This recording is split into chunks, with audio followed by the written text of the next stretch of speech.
સૃષ્ટિના સમસ્ત જીવ માત્રને પ્રાણવાયુ પૂરું પાડતા હોય તો એ છે માત્ર ને માત્ર ધરતી પર અડક અને અડીકમ ઊભા રહેલા લીલાછમ વૃક્ષો.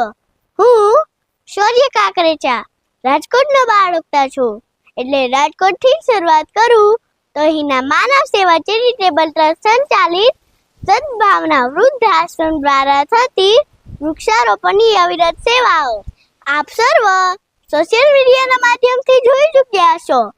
આખા ગુજરાતને હરિયાળું કરવાની નેમ લઈને 25 લાખથી વધુ વૃક્ષો વાવી માવજત અને જતન કરી ચૂક્યા છે.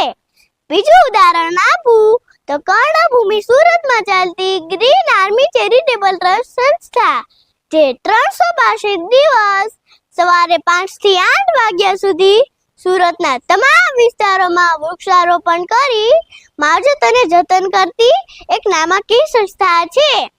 અને એક છે ગ્રીન બોટાદ મિશન.